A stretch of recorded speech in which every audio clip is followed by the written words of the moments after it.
असलामुअलैकुम। सुबह 3 ਵਜੇ ਦਾ ਟਾਈਮ ਆ ਤੇ ਅਸੀਂ ਬਾਬਾ ਦਾਲੋਵਾਲ ਸ਼ਰੀਫ ਤੇ ਕੀਤੀ ਹਾਜ਼ਰੀ।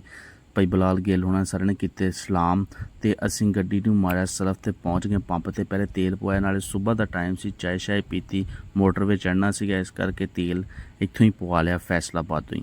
ਲਓ ਸਫ਼ਰ ਦਾ ਕੀਤਾ ਆਗਾਜ਼। ਜਿੱਦਾਂ ਕਿ ਤੁਹਾਨੂੰ ਅੱਜ ਪਤਾ ਵਾ ਕਿ ਭਾਈ ਆਤੀ ਹੁਣੀ ਬਾਹਰ ਜਾ ਰਹੇ ਆ, ਭਾਈ ਬਲਾਲ ਗਿੱਲ ਤੇ ਅਬੂ ਬਕਰ ਡੋਗਰ, ਇਹ ਸਾਰੇ ਅੱਜ ਜਾ ਰਹੇ ਕੈਨੇਡਾ ਤੇ ਅਸੀਂ ਇਹਨਾਂ ਨੂੰ ਛੱਡਣ ਜਾ ਰਹੇ ਹਾਂ ਏਅਰਪੋਰਟ।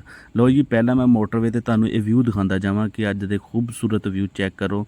ਜਿੱਦਾਂ ਕਿ ਗਰਮੀ ਹੈ ਸੀ, ਹਬਸ ਜੀ ਹੋਈ ਸੀਗੀ, ਲੇਕਿਨ ਵਿਊ ਬਹੁਤ ਅੱਛਾ ਸੀਗਾ। ਦੂਰ ਦੂਰ ਪਹਾੜਾਂ ਦੇ ਉੱਤੇ ਬੱਦਲ ਨਜ਼ਰ ਆ ਰਹੇ ਸੀਗੇ।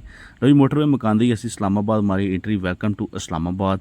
ਤੇ ਮੈਂ ਤੁਹਾਨੂੰ ਦਿਖਾਉਂਦਾ ਜਾਵਾਂ ਕਿ ਇਸ ਟਾਈਮ ਹਲਕੀ ਹਲਕੀ ਧੁੱਪ ਨਿਕਲੀ ਹੋਈ ਹੈ, ਲੇਕਿਨ ਇਸਲਾਮਾਬਾਦ ਦੇ ਵਿੱਚ ਠੰਡੀ ਠੰਡੀ ਹਵਾ ਚੱਲ ਰਹੀ ਸੀ। ਦੂਰ ਦੂਰ ਤੁਸੀਂ ਦੇਖ ਸਕਦੇ ਹੋ ਕਿ ਜਿੱਦਾਂ ਧੁੰਦ ਜੀ ਪਈ ਆ, ਲੇਕਿਨ ਧੁੱਪ ਵਕਤ ਤੋਂ ਨਿਕਲੀ ਸੀ। ਅਸੀਂ ਪਹੁੰਚ ਗਏ ਜੈਰੀ, ਜਿੱਥੋਂ ਭਾਈ ਹੁਣਾਂ ਨੇ ਲੈਣੇ ਸੀ ਆਪਣੇ ਪਾਸਪੋਰਟ। ਸਾਰੇ ਭਾਈ ਹੁਣਾਂ ਨੇ ਆਪਣੇ ਵੀਜ਼ਾ ਵਗੈਰਾ ਦੇ ਜਿਹੜੇ ਡਾਕੂਮੈਂਟ ਸੀਗੇ, ਸਾਰੇ ਡਾਕੂਮੈਂਟ ਆਪਣੇ ਮੁਕੰਮਲ ਲੈ ਲਏ ਸੀਗੇ।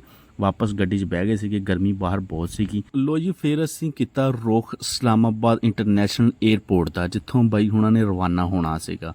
ਧੁੱਪ ਨਿਕਲੀ ਹੋਈ ਸੀਗੀ, ਮੌਸਮ ਬਹੁਤ ਖੂਬਸੂਰਤ ਸੀਗਾ, ਇਸਲਾਮਾਬਾਦ ਦੀ ਹਰਿਆਲੀ ਤੇ welcome to international Islamabad airport.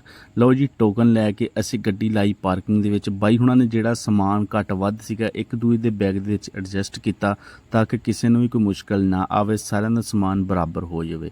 Airport ਦਾ ਤੁਸੀਂ ਵਿਊ ਦੇਖ ਸਕਦੇ ਹੋ। ਸਮਾਨ ਸਾਡਾ ਜਿਹੜਾ ਸੀਗਾ ਬਾਈ ਹੁਣਾਂ ਨੇ ਸਾਰਾ ਕਲੀਅਰ ਕਰ ਲਿਆ ਸੀਗਾ ਤੇ ਗੱਡੀ ਆ ਗਈ ਸੀ ਜੇ ਤੇ ਟਰਾਲੀ ਤੇ ਸਮਾਨ ਰੱਖ ਕੇ ਲੈ ਕੇ ਜਾਣਾ। ਅਸੀਂ ਕੀਤਾ ਵਾਪਸ ਰੁੱਖ ਸਮੁੰਦਰੀ ਨੂੰ ਤਾਂ ਕਿ ਅਸੀਂ ਨਿਕਲੀਏ। ਬਾਈ ਹੁਣੀ ਕੋ ਏਅਰਪੋਰਟ ਦੇ ਅੰਦਰ ਇੰਟਰ ਹੋ ਚੁੱਕੇ ਸੀਗੇ ਤੇ ਮੌਸਮ ਨਾਲ ਥੋੜ੍ਹਾ ਚੇਂਜ ਹੋ ਰਿਹਾ ਸੀਗਾ। ਜਿੱਦਾਂ ਕਿ ਅਸੀਂ ਵਾਪਸ ਕੱਲਰ ਘਾਟ ਦੀਆਂ ਪਹਾੜੀਆਂ ਤੇ ਪਹੁੰਚੇ ਤੇ ਮੈਂ ਤੁਹਾਨੂੰ ਵਿਊ ਦਿਖਾਉਂਦਾ ਜਾਵਾਂ ਕਿ ਇਸ ਟਾਈਮ ਹਲਕੀ ਹਲਕੀ ਜਿਹੜੀ ਆ ਉਹ ਬੱਦਲ ਆ ਗਏ ਸੀਗੇ, ਜਿੱਦਾਂ ਕਿ ਬਾਰਿਸ਼ ਦਾ ਮਕਾਮ ਬਣ ਰਿਹਾ ਸੀਗਾ। ਅਸੀਂ ਕਿਹਾ ਵੀ ਚਲੋ ਬਾਰਿਸ਼ ਆਏਗੀ ਤੇ ਇੰਜੋਏ ਕਰਾਂਗੇ।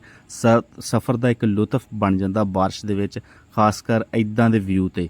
ਲੇਕਿਨ ਬਾਰਿਸ਼ ਸਾਨੂੰ ਫੈਸਲਾਬਾਦ ਇੰਟਰ ਹੁੰਦਿਆਂ ਆਈ, ਹਲਕੀਆਂ ਹਲਕੀਆਂ ਛਿੱਟਾਂ। ਅਸੀਂ ਕਿਹਾ ਵੀ ਬਾਰਿਸ਼ ਐਡੀ ਤੇਜ਼ ਨਹੀਂ ਆਏਗੀ ਕਿਉਂਕਿ ਇਸਲਾਮਾਬਾਦ ਨਹੀਂ ਆਈ, ਲੇਕਿਨ 2 ਮਿੰਟ ਬਾਅਦ ਬਾਰਿਸ਼ ਨੇ ਬਿਲਕੁਲ ਹੀ ਧੂੜ ਪੱਟਤੀ।